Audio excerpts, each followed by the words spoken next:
नमस्कार दोस्तों, OCA network में आपका स्वागत है।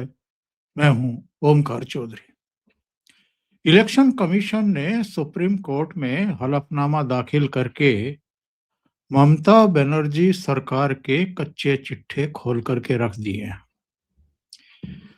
अब कहने को तो राजस्थान में भी, उत्तर प्रदेश में भी, मध्य प्रदेश में भी और गुजरात, तमिलनाडु, छत्तीसगढ़, केरल में, गोवा में, पुडुचेरी में, लक्षद्वीप में, अंडमान में, इन सारे राज्यों में भी एसआईआर की प्रक्रिया चल रही है। बिहार में हो चुकी है। बिहार में कुछ स्वर उठे थे, उसके बाद वहां भी शांत हो गया। लेकिन बंगाल के अलावा आपको कहीं शोर सुनाई पड़ रहा है क्या?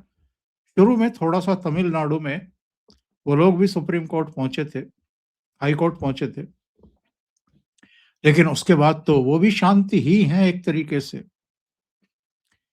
लेकिन ममता बनर्जी की जो बॉडी लैंग्वेज है, ममता बनर्जी जिस तरीके से आपा खोती हुई दिखाई दे रही हैं और काले कपड़े पहन करके सुप्रीम कोर्ट तक पहुंच गई, इलेक्शन कमीशन पहुंच गई, मुख्य चुनाव आयुक्त की टेबल में मुक्का मार करके बात कर रही थी। उससे पहले अभिषेक बनर्जी के नेतृत्व में टीएमसी के सांसदों का एक ग्रुप भी मुख्य चुनाव आयुक्त से मिल चुका था, बहसबाजी कर चुका था। ये इतनी ज्यादा बौखलाहट टीएमसी में और खास तौर से मुख्यमंत्री ममता बनर्जी में क्यों दिखाई दे रही है और इतनी ज्यादा परेशान क्यों है? उनकी बॉडी लैंग्वेज देखिए, उनके भाषण देखिए। वो ना केवल मुख्य चुनाव आयुक्त के खिलाफ अब महाअभियोग प्रस्ताव लाने की तैयारी कर रही हैं और चाह रही हैं कि जिन कांग्रेस पार्टी के लिए उन्होंने नो एंट्री का बोर्ड टांग रखा है पश्चिम बंगाल में, कि उनके साथ हम किसी तरह का तालमेल नहीं करेंगे सीटों का, उनको भी चाह रही है कि महाभियोग प्रस्ताव के समर्थन में वो खुल करके आ जाएं। दूसरे दल, वामपंथी दलों से भी सहयोग चाहती हैं और जो अखिलेश यादव की पार्टी और दूसरे दल हैं उनसे भी। जरा ये पड़ताल करने की जरूरत है, ये समझने की जरूरत है कि ममता बनर्जी 58 लाख मतदाताओं के नाम कट जाने से जो ड्राफ्ट सूची बनी थी उसमें पैमाइश करके, पहचान करके 58 लाख लोगों के नाम हटाए गए थे पश्चिम बंगाल की सूची से। उससे इतनी परेशान? जो हलफनामा सुप्रीम कोर्ट में पेश किया सुप्रीम कोर्ट ने, चुनाव आयोग ने, उसमें मोटे तौर पर कुछ बातें कही गई हैं। जरा पहले उस पर आ जाते हैं कि हलफनामे में कहा क्या।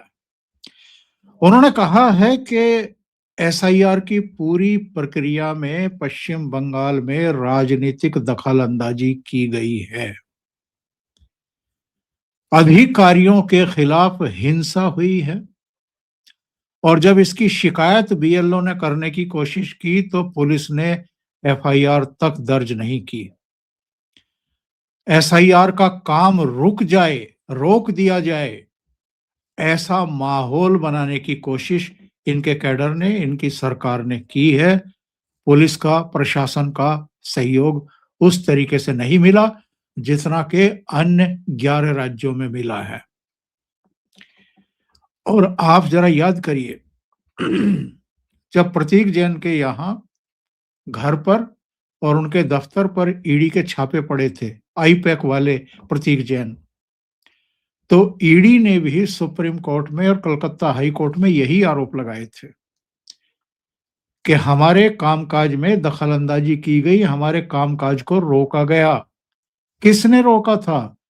खुद ममता बनर्जी पहुंच गई थी प्रतीक जैन के यहाँ, उनके दफ्तर भी, और जो अधिकारी उस समय छापेमारी कर रहे थे उनके हाथों से मोबाइल फोन, लैपटॉप, दूसरी चीजें और कुछ प्रकाशित दस्तावेज जो फाइलों के रूप में थे किताब के रूप में थे, उनको छीन करके ले गई थी। और ये जानकारी कलकत्ता हाई कोर्ट को भी दी, हाई कोर्ट ने, और ईडी ने, और सुप्रीम कोर्ट को भी दी। तो इससे पहले भी ईडी के, सीबीआई के अधिकारियों के खिलाफ इसी तरह की हिंसा, रोक-टोक एक बार तो सिर फोड़ दिए गए थे, जब वो शाहजहां शेख को गिरफ्तार करने के लिए एक टीम गई थी संदेश खौली वाले मामले में। तो ममता बनर्जी जो चुनौती दे रही हैं केंद्र को, ऐसा लगता है कि 2 राज्य, एक तमिलनाडु और एक पश्चिम बंगाल, जो हमारी संघीय व्यवस्था है, उसी को चैलेंज कर रहे हैं। लेकिन जो हलफनामा दाखिल किया गया, उसमें ये जानकारी दी गई सुप्रीम कोर्ट को कि अन्य राज्यों में, पश्चिम बंगाल को छोड़कर के अन्य सभी राज्यों में, बिना किसी बाधा के एसआईआर की प्रक्रिया अंतिम चरण में पहुंच चुकी है, पूरी हो रही है, कहीं कोई बाधा नहीं है। और यहां हिंसा, धमकियां, दहशत का वातावरण, इसका सामना बीएलओज को करना पड़ा और चुनाव अधिकारियों को करना पड़ा।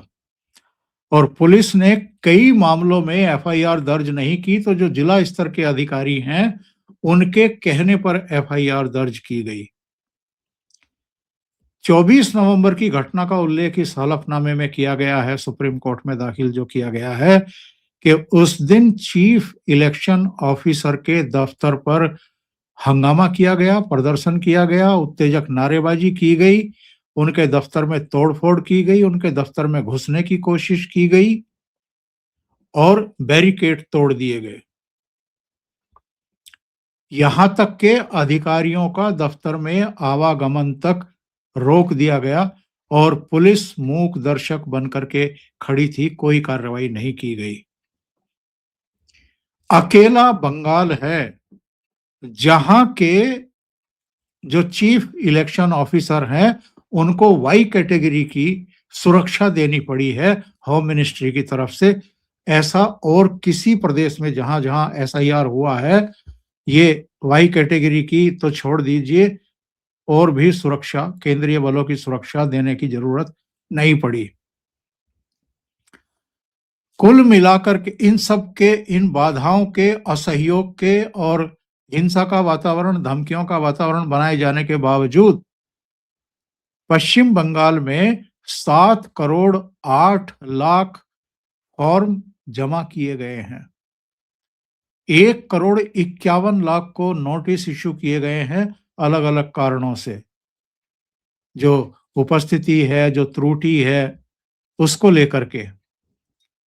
तो ये हलफनामा जब जारी किया गया, दाखिल किया गया सुप्रीम कोर्ट में, तो आपको याद है ना कि 2-3 दिन पहले ही ममता बनर्जी सुप्रीम कोर्ट पहुंच गई थी, एक काला शॉल डाल करके, और वो बता रही थी कि जिन बीएलओ ने आत्महत्या कर ली, जिनकी मौत हो गई एसआईआर के प्रेशर की वजह से, मैं उनके परिवार वालों को भी लेकर के, उनको भी सबको काले कपड़े पहना रखे थे। और इन्होंने सुप्रीम कोर्ट में पेश होकर के ये कहा कि जो काम एक्चुअल में 2 साल में पूरा होना चाहिए था, वो केंद्र सरकार के इशारे पर, भारतीय जनता पार्टी के इशारे पर चुनाव आयोग केवल 3 महीने में पूरा करवा रहा है। इसकी जरूरत आखिर क्या थी? उन्होंने ये भी कहा कि साहब, केवल पश्चिम बंगाल को टारगेट किया जा रहा है। तो जरा इस पर आते हैं कि पश्चिम बंगाल को टारगेट कैसे किया जा रहा है। जो हलफनामा है उसमें कहा गया कि जो अब इस दुनिया में नहीं है, उनकी पहचान की गई। जो पश्चिम बंगाल छोड़ गए, उनके बारे में तहकीकात करके, पहचान करके उनके नाम हटाए गए।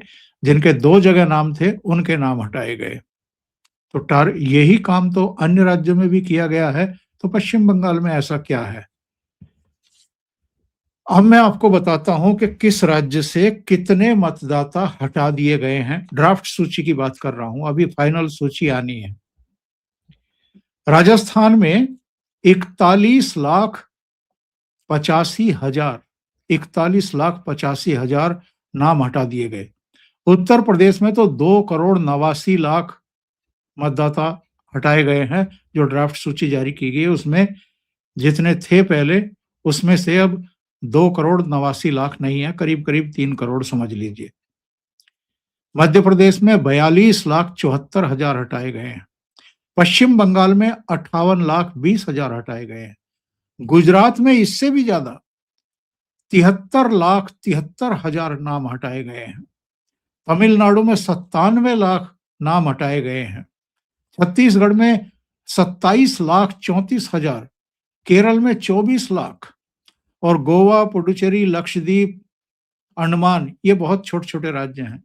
यहाँ मतदाता भी बहुत कम है। तो गोवा में 1 लाख, पुडुचेरी में 1 लाख हटाए गए, लक्षद्वीप में 1600 ही वोट हटाए गए, अंडमान में 64,000 हटाए गए।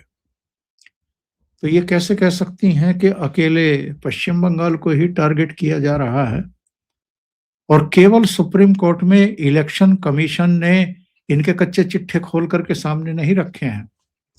प्रधानमंत्री नरेंद्र मोदी भी जब राज्यसभा में बोल रहे थे राष्ट्रपति के अभिभाषण पर जो धन्यवाद प्रस्ताव उस पर चर्चा हुई थी उसका जवाब देते हुए तो उन्होंने भी ममता बनर्जी सरकार पर जम करके हमले किए।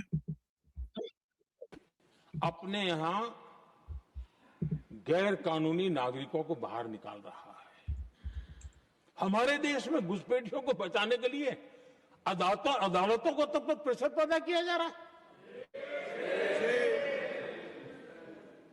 मेरे देश का नौजवान कैसे ऐसे लोगों को माफ करेगा जो घुसपैठियों की वकालत करने के लिए ताकत लगा रहे हैं। और घुसपैठिए मेरे देश के नौजवानों के हक छीन रहे हैं, उनकी रोजी रोटी छीन रहे हैं, आदिवासियों की जमीन छीन रहे हैं, बेटे बेटियों की जिंदगी पर खतरे पैदा हो रहे हैं। लेकिन उनके लिए महिलाओं पर अत्याचार होते रहे। सत्ता नीति के सिवा कुछ करना नहीं। प्रधानमंत्री नरेंद्र मोदी ने खुलकर के ममता बनर्जी पर आक्षेप किए, अटैक किए और ये साफ तौर पर कहा कि जानबूझकर के घुसपैठियों को बचाने के लिए ममता बनर्जी सुप्रीम कोर्ट तक पहुंच गई हैं, अदालत तक पहुंच गई हैं। तो जो बॉडी लैंग्वेज है, जो ममता बनर्जी का तौर तरीका है, जिस तरीके से वो अब मुख्य चुनाव आयुक्त को ही हटाने के लिए महाभियोग प्रस्ताव लाने के बारे में सोच रही हैं, इससे आप समझ लीजिए कि उनको अपना भविष्य क्या दिखाई दे रहा है। और ममता बनर्जी क्या ये नहीं बता रही हैं कि जो अब इस दुनिया में नहीं है या जो जिनके 2 जगह नाम है या जो बंगाल छोड़ करके चले गए, इनके बल पर ही खेल किया जा रहा था। इनके नाम हटा दिए गए तो वो बर्दाश्त नहीं कर पा रही हैं। अभी के लिए इतना ही। बहुत-बहुत धन्यवाद। अगर आपको ये चैनल और इसके कंटेंट पसंद आ रहे हैं तो लाइक करें, कमेंट करें, वीडियो को शेयर भी करें। अभी तक अगर आपने ये चैनल सब्सक्राइब नहीं किया है तो सब्सक्राइब कर लें। साथ में लगे बेल आइकॉन को दबाना ना भूलें ताकि आगे आने वाले वीडियो और उनके नोटिफिकेशन आप तक पहुंचते रहें। बहुत-बहुत धन्यवाद। नमस्कार।